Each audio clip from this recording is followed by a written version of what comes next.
31শে December 31st night নামক একটা গজব দিবস, অভিশপ্ত দিবস। এগুলো বিজাতীয় কালচার, খ্রিস্টানীয় কালচার, এগুলো ইহুদিদের কালচার, এগুলো কাফেরদের কালচার। কোন মুসলমানের ঈমান থাকতে, বিন্দু পরিমাণ ঈমান থাকতে 31st নাইট নামক এক গজব দিবস পালন করতে পারে না, পারে না, পারে না। ঠিক না বেটি? কক্সবাজার সহ বিভিন্ন পর্যটন এলাকায় হাজার হাজার জেনা চলে। জেনা 31st নাইটে জেনা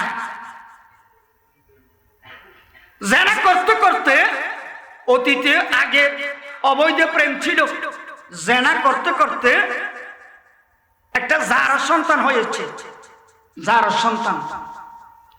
এখন এটা যদি মাতা পিতা, প্রতিবেশীরা, আত্মীয় স্বজনেরা দেখলে তো অপমান।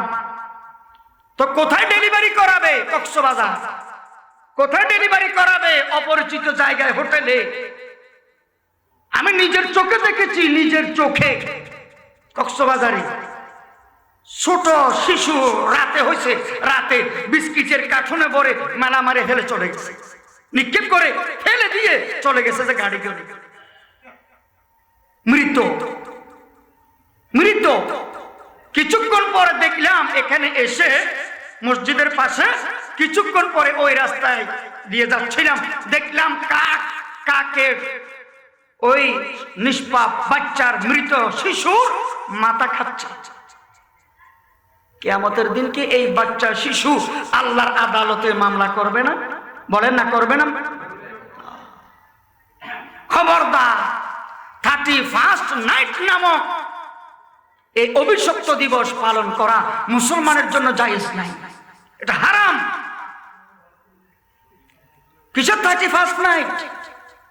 বাজি ফুটায়, গান বাজনার আয়োজন করে, ডিজে পার্টি করে। খবরদার, গান বাজনা, হারমোনিয়াম, এই গিটার, ঢোল, তবলা, এগুলো শয়তানের জিকির, এগুলো শয়তানের তাসবিহ। জোরে বলেন নাউজুবিল্লাহ।